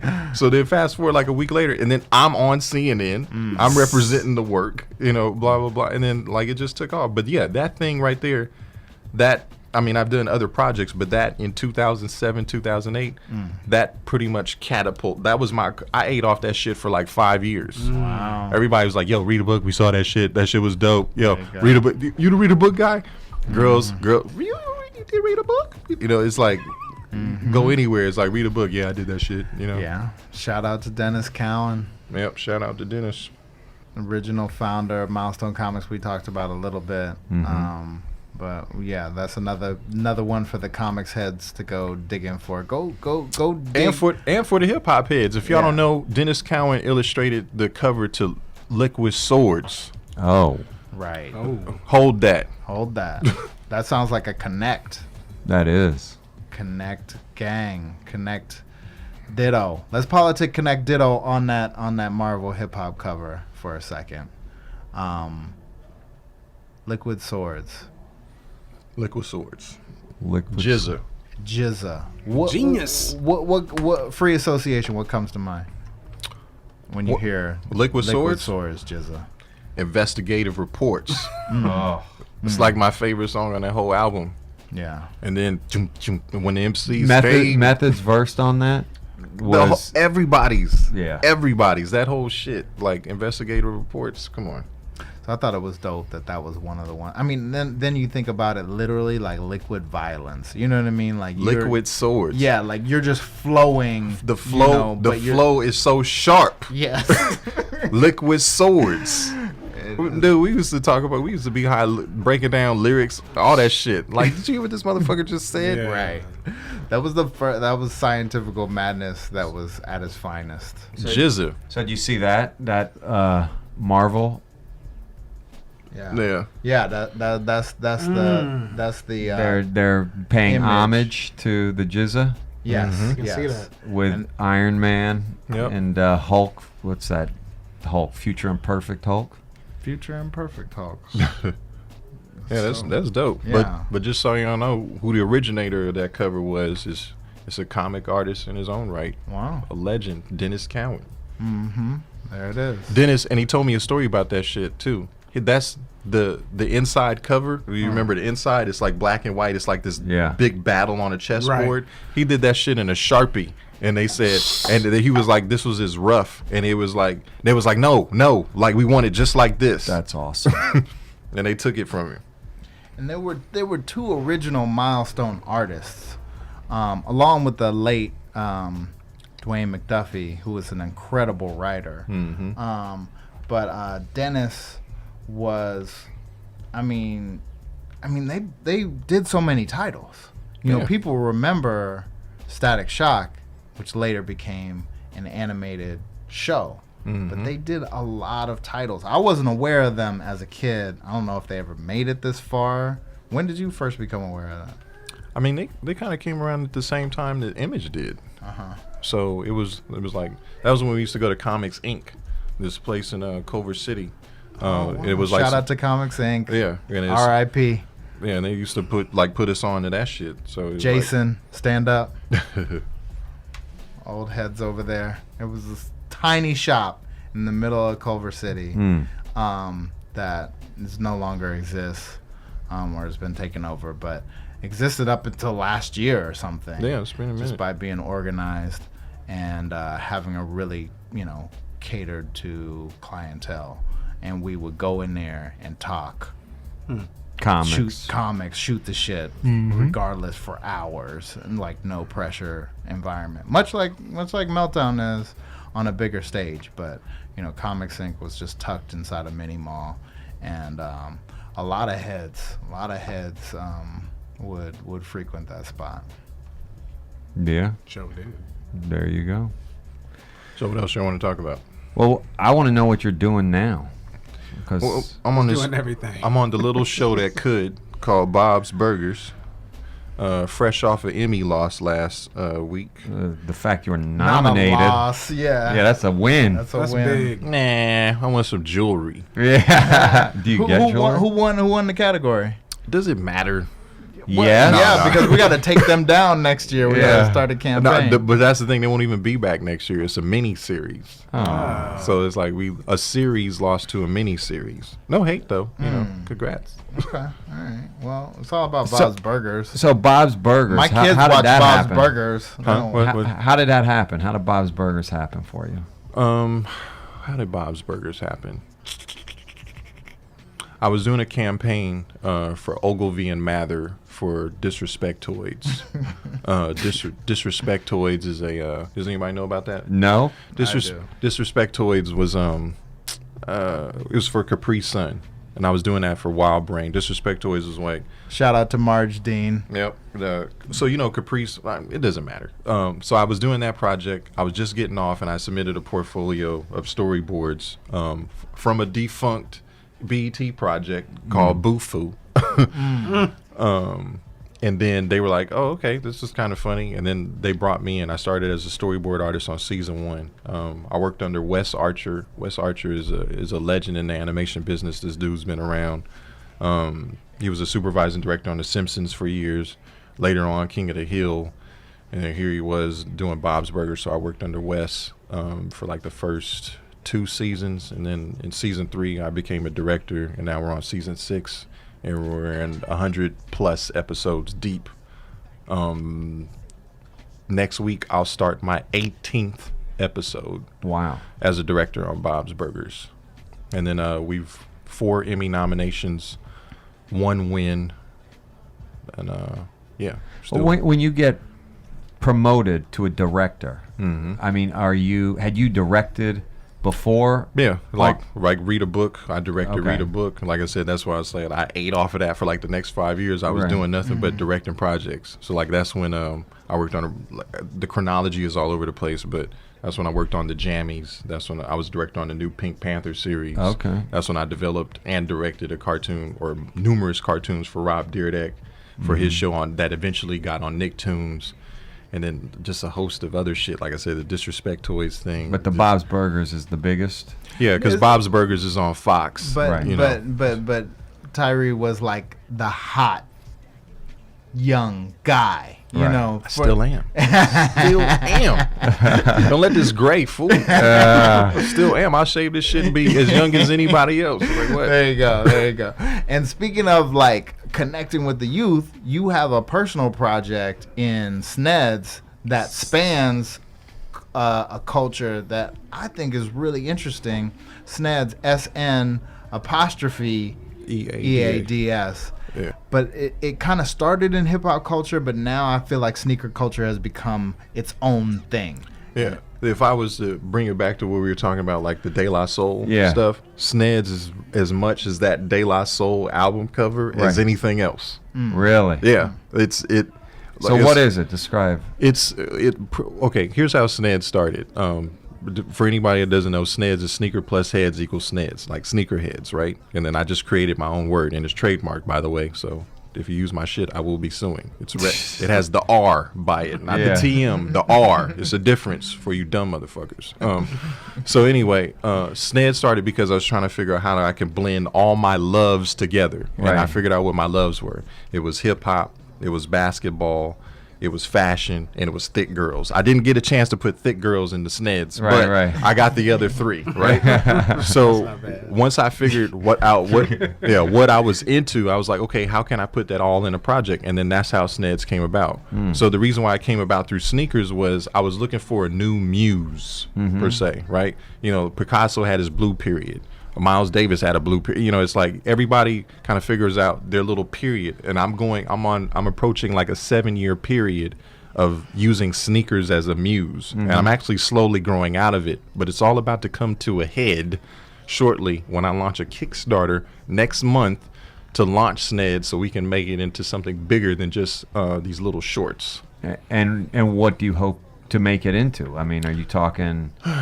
Well, the whole plan from the beginning, which I realize is not even possible because brands don't function that way, but I want to partner with more brands, more companies, more people to use Sn'eads as a way to like basically sell other products. You know, I've been trying to get with obviously the biggest. I've already had a collaboration. You've been approached though. I mean, don't be modest. Like, I've been approached, but you're a savvy businessman. I mean, hopefully the goal is somebody will see the value in this. Right. But again, sneakers almost sell themselves these days, and with applications like Instagram where everybody's posting picture, you know, for internet fame of their feet and some shoes. Like I said, these companies, they don't have to pay anybody to wear them. It's like they'll go, these people will gladly pay, you know, so they can feel like they can be a part of something. Right. But, you know, like I was saying earlier, like we we've been wearing shoes like this. This is we come from the era where we played basketball in our Jordans. We didn't rock them just to stunt. We actually do so we can get down. So you could feel like Mike. Yeah, to feel like Mike. Talk about Jordan 1s like I was in the boys club. You know what I'm saying? So trying to do work. So Sn'eads, I mean, you're hopeful, right? I mean, it sounds amazing. Yeah, I mean, Sn'eads is fun. You know, it gets a lot of love on the internet. Everything I do goes Instagram, viral. Instagram. It's you know, and it's the only thing of its kind. Right. There's no other sneaker. There's no comics in sneakers. Right. When I created the thing, I was even actually looking around. I was like, when I was looking on sneaker blogs, you know, just getting the usual sneaker information, you'd go on these places and all you'd see is shoes. Right. Shoes. I'm like, okay, so the only artistic representation of the sneaker is the sneaker itself. Well, where is everything else? And there was a couple of guys, like I have a friend, Gary, aka Freehand Prophet. Gary does sneaker gas masks, these sculptures, and he's built a considerable following, and he sells these as art pieces to people and collectors all across the world. There's famous sneaker customizers, Mosh, whoever, my man Chris. Then there's the other part of the art form, but where is since 76? Yeah, but then it's like, okay, how do you blend all this stuff together? And I was like, well, we need a cartoon, something like a mouthpiece, right? Like the Boondocks for sneakers, you know? Ooh, that's dope. And then plus, I mean, there's no hip hop cartoons that exist anyway. Right. You know, Black Dynamite is canceled, the Boondocks is canceled. Like all we got is another Blockheads. Yeah, there's Blockheads isn't on TV, so it's like, you know, we don't like all we got is fucking Doc McStuffins. Like, come on. Yeah, exactly. It's time. Yeah. It is time. I mean, it's wide open, and that's the other thing I don't. So I'm hopeful because there is nothing else. Right. I am the only one. I'm like the empire of sneaker shit. Or even a hip hop cartoon. There's nothing else that exists like it. Right. And you got a captive audience when they're waiting in line at Undefeated, waiting for days, camping out. They need stuff to do, watch, and all that. It might as well be stuff representing the culture. Yeah. And also, but there's a different thing in sneaker culture where, like, you have this whole language where you talk about infrareds or foam posits, you know, and people who are not up on it. Yeah, you just be talking over their head. It's completely over their heads. Do you guys like the Air Max 98s? You know what I'm talking about with those? 98? The 98s. Oh. I haven't seen a 98. Oh, see, no, 98. Very special vintage. I'll have to show you guys. One of my favorite running shoes. But hold on, it's not the 95. Okay. These. Yeah. These guys. Yeah. I didn't like those. Well, you don't know everything. I wanted those. I didn't like those. Yeah. But you wore them and didn't like them? No, I didn't like those. He wasn't cool enough to like those. I mean, it is that thing of you had the full cushion. You had the air pocket. By the way, my favorite shoe is an Air Max 90 and a Jordan 3. Those are my two favorites. That's my third favorite. Solids. That's my third favorite. So my pedigree is correct. Yeah. We just kind of disagree on the 98. on the 98. Let the record show that Adam, in true California style, is sporting flip flops. Oh yeah, well it gets hot in here. Shit, I come prepared. I don't think I've seen you outside of flip flops, brother. Pimping. Yeah, I've learned to relax. He's married. Hey, I'm not. He's married. Yeah, exactly. And I'm not wearing, my blue corduroy flip flops either. You're not wearing croaker sacks. Yeah, croaker sacks. Oh my. Yeah. All right, Hip-Hopolis. Yeah. What is that? Oh man, that was Hip-Hopolis is actually my entrance into the animation industry. Hip-Hopolis was this is back when I was rapping at the time, right? I was rapping, I'm making beats, I'm doing art, like I'm just being eclectic, Renaissance dude, right? So I was trying to figure out an interesting way to get my rap group at the time. I was trying to figure out a way to get us out.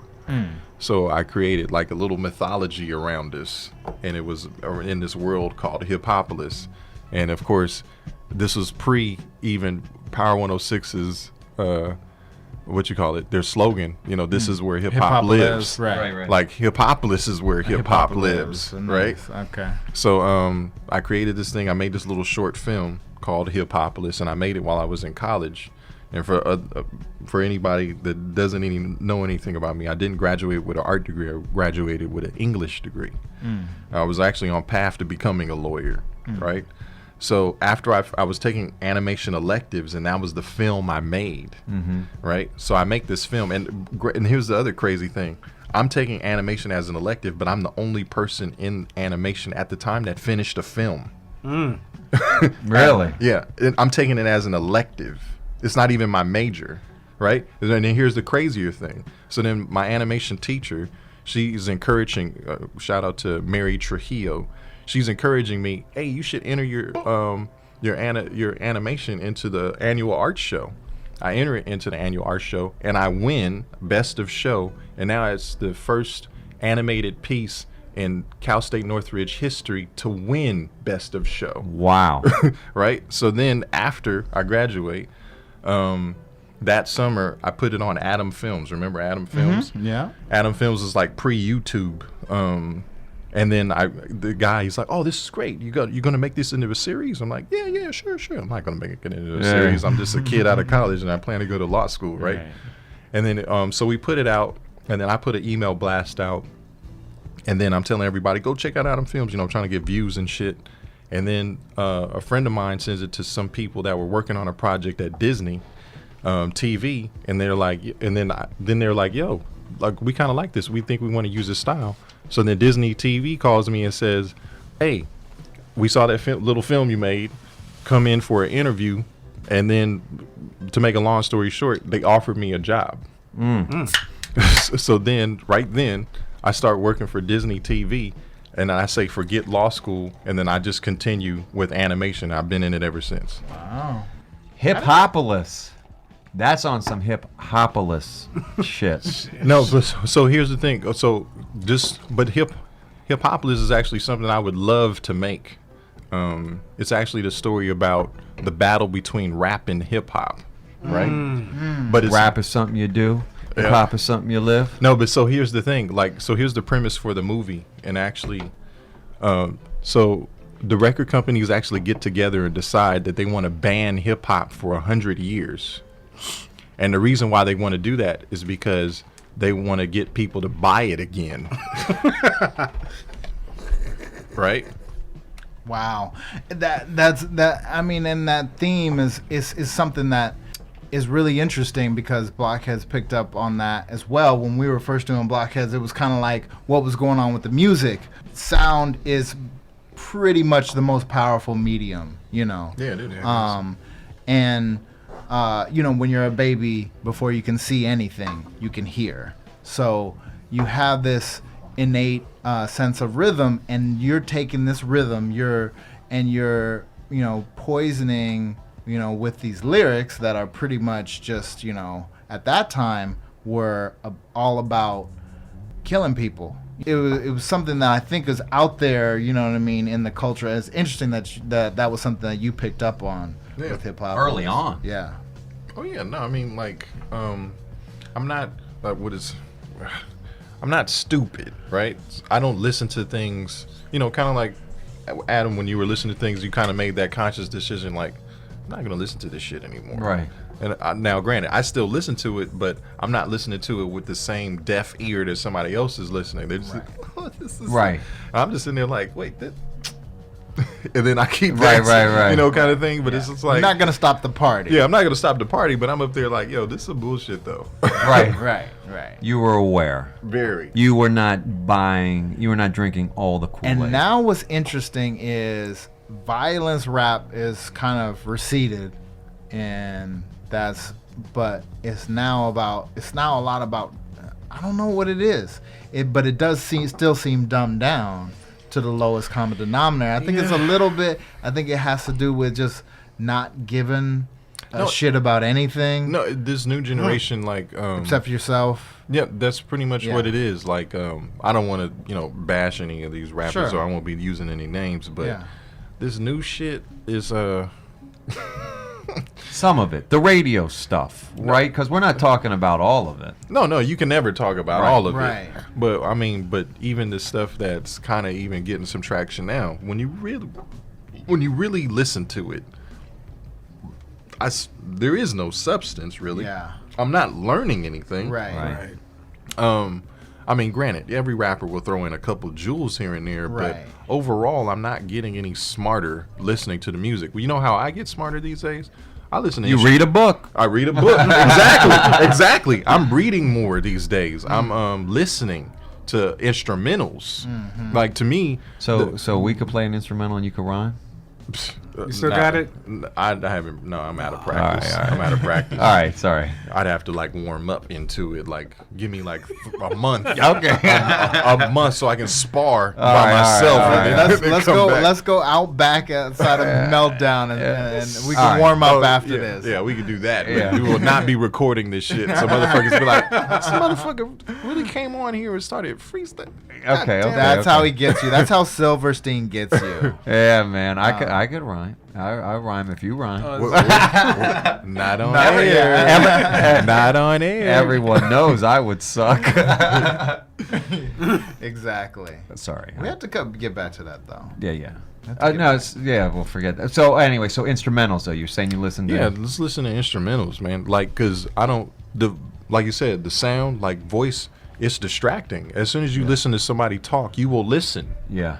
And then you'll make a decision whether it's bullshit or not. But I don't even want to, like I'm at work, right? I animate pretty much all day, or I'm going over files, correcting animation, and then if I have people talking while I'm trying to listen to, Bob say something, Louise say something, anybody on the Bob's cast, I'm distracted. Right. Whereas if I just have music, Right. just music, that is making me smarter. So what are you listening to do that? Oh man, just Spotify, Oh, I gotta hook you up with some playlists. Yeah, YouTube playlists. Like but nothing but instrumentals. So I don't know what I'm I listening got you. to, but like I'm just listening to instrumentals. I got you. You ever listen to Air?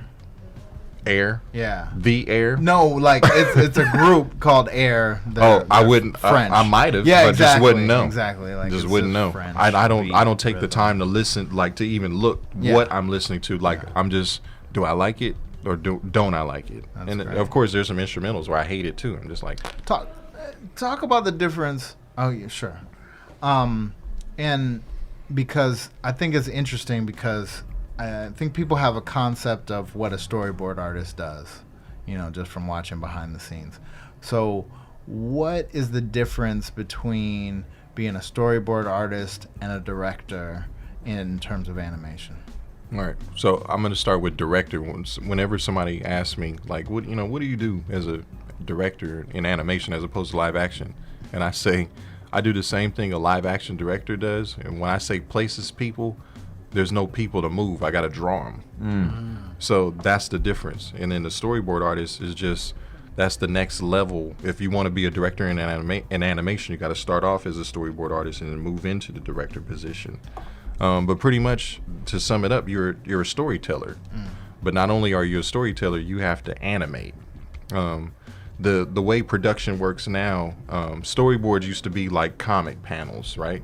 You start off on a scene like, okay, let's take this scene for instance. The big shot would be establish us in this room and we're at a radio show, right? And then you do cut-ins to everybody else. And then however it ends is however it ends. But in a storyboard, you actually have to plot every movement. Like if I move forward, I actually got to do a forward movement. If I grab the mic, I got to do that. So all the key poses are put in. We're basically, another analogy I like to use is I'm a foreman and my storyboard crew, which I manage a crew of 7, anywhere between 7 to 12 people at any given time. Our job is to, I'm a foreman and the storyboard is the blueprints. And those are my construction workers. Right. And then I have another set of construction workers in Korea that finish building the house. And then they send it back here for post-production, which is like plan check. Have you been to Korea? I've been to India, but I haven't been to Korea. Have you seen them do the work? In India, yeah, but not in Korea. No. Is it crazy? Is it? No, it's just like I've seen it done here, but it's just now you're seeing more people do it. Like they have armies there. Like it's an army. Like we're just like there's probably 70 artists on Bob's, like on the pre-production side, but on the production side there's like 400. Wow. Yeah. You know, so that's an army. Got it. You learn any Korean? No, but like I haven't had a need to. But even in India they speak English, so that's cool. Yeah, every time I call up for customer service, I'm talking to someone. Well, it's interesting also how hello, this is Roger, how may I help you? Roger, you name me Roger. Yeah. Well, it's Raj. Yeah. It really brings up how the first forms of communication, you look at hieroglyphics. I've been telling people that all the time. I'm like, well, drawing is the first form of communication. Drawing, if they can understand nothing, they can understand these drawings. Yeah, when they're programming the lip movements, they actually don't program it by what sounds they're making. They're just a sheet that says A, B, C, D, E, and you program each lip mouth phenome to correspond with that legend. That they've established for mouth movements. Wow! So it's all visual. They don't really need to read anything. Yeah. That's does that give you science? Does that make you feel anything about the old like Disney animation where they used to just animate, or even Bugs Bunny or the original one where they would just animate every movement without a computer? Is that crazy to think about? I mean, it is and it isn't. I mean, because like you really had to be on point because. Like right now, I'm able to see the film in real time, right?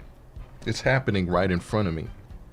Whereas the way they were working, it's happening right in front of them, but it's happening on paper. Mm-hmm. So you can't, there's only so many mistakes you're going to make on paper. You got to be on point.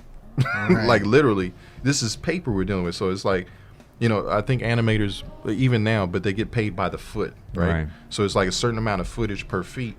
And then, you're doing this with a pencil, so it's like you're not getting paid if you're not meeting your quotas. Mm-hmm. And you got to, like I said, you got to do this on paper, so the room for error is very low. Whereas on a computer, there's this thing called Control Z. undo. Like, oh shit, I fucked up. Undo. The only undo is an eraser or a new piece of paper. Right. At that point. So you got to really be anything that you actually doing with you can attest to this, painting on shoes, anything that you do with your hands on physical things, you got to be on, like you can't fuck up. Right. Or you're going to be doing it over and over and over again and until you get it right. It's like, I call it the bamboo stick of learning, you know, because every time you fuck up, hit, you got to do it again. Yeah. On the way out, let's talk about one thing. Mm-hmm. I noticed this with a few artists. You got a thing for drawing women, like. Mm-hmm. Like I said, thick women. Yeah, that didn't make it into Sn'eads, but you might just happen upon Ree's Instagram feed. Yeah, I haven't drawn a woman in a while, which is crazy. Or something, and there it is. She's just like back shots and Jordan. I don't do back shots. Yeah, psych. No, tasteful. Talk to me about like what's that like, and the first time you drew a woman that got you a woman. I've never actually drawn a woman that got me a woman, but I have been in some situations. I was at Janai's house. Recently? No, hell no. Oh. So this is one of our childhood friends. I'm at our boy. Like recently? Yeah, no. Like, this is years ago. I'm at Janai's house. Our boy Janai Montgomery. Okay, all right. And we just all faded. There's chicks there or whatever, and I was just over there drawing, and just in the cut, just doing my thing. And they're like, "What's your boy doing? Like, why he's so quiet?" The girl's like kind of messing with me, and I'm just being me. Like, wait, you draw? He was like, yeah, I draw. And this chick, no lie, she just was like, draw me. Oh. It just lays out, opens up her shirt, and everybody's like, yo!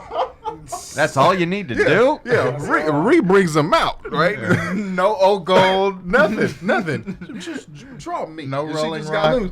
But she saw I was real, Yeah, but I mean, but the attraction to the female body for an artist is just because of the curves. Oh yeah. You know, like a man is. I mean, yeah. If you want to draw more things, you draw a man, right? There's more intricacies. We have musculature. A woman is smooth. It's curves. Like it's the most elegant thing you can draw. A woman in a car. That's dope. Yeah. That's why they go hand in hand. When you see Lowrider magazine, you know, Lowrider Art Day, remember? Yes. You see the Latin chick and she, you know, bending over the car. That's why that shit looks so dope. Because I mean, they both got curves. They don't know why they like it. Now you broke it down. It's the curves. Curves, science, man. Curves. There is a science behind it. Have you seen the new Mustang? Yeah. The new Mustang is dope. Why? Because of them fucking curves. It got hips. You know what I'm saying? Like the way it curves. The new Benz. Why is it dope? It got curves. Like it's certain cars. Like there's an artist. I forget his name. Is it? Wait, huh? I don't even want to misquote. It was a video I was watching, and he's a car designer. He's designed cars for Mercedes Benz, and he was talking about how cars are designed. And he said we're trying to find emotion in the lines. Wow. You know, and it's like, see that sound you made? That's the exact sound you see when you see a beautiful woman. You just that's that exact sound. You're trying to find emotion in the line where you look at a curve and you just sexy. You know, you just like it just makes your lip turn up and you just react to it. That's what you're looking for in art. Like it's that raw reaction, immediate. Where you just look at it, it just makes you like feel some type of way. Like that's what it's about. Like it's no words. It's like immediate reaction, feeling, just off jump. Every Bob's Burger episode, that's behind it right there. No, all that gets cut out. Back to the jokes. Back to the jokes. Yeah, all right. All right. But actually, so the people can find you at Sn'eads by Ree. Yep. Where else? What else? Anything else? Ask Sn'eads by Ree. Look out for the Kickstarter next month. Look out for the Kickstarter. Kick in, kick up, kickos. I contribute to Kickstarters that I like. No doubt. Yeah. So I'm a support. Yeah. Thank you. There it is. I want to get a good I got gift. 5 on it. Oh, no, man. You don't want to just a mention. You want a product. You want something. I got 5 on 8. What? Yeah. Hey, listen, man. Those little rewards make the difference. You get that signed DVD. You get that signed CD, whatever it is. Let me tell you, Ree had the best deal going because he was giving sneakerheads like a custom sketch of them in their favorite sneakers for like $100. Like that was, you had that one going for a while. Yeah. And then you got too busy. Yeah. And I've raised the price since then. Okay. All right. So that's now $500. Yeah. So even if you have flip flops. it might be that's your favorite gig. Come on, man. Look, it'll be $495. Oh, thanks, man. Thanks for hooking me up, man. You are a nice guy. You know how we said that. What can I say? Adam. Yes. Wednesday's finest. Yes. I got 5 on that. Oh, thank you. $490. All right, man. Beautiful thing. Thank you for coming. Yes. Thanks for having me. I mean, Chris. Thank you. Nice surprise. Yes. That was fun. Indeed.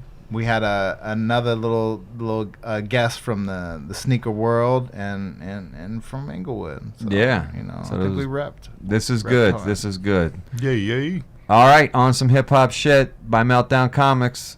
Thanks for listening. Check us next week. All right. Keep it funky. Peace.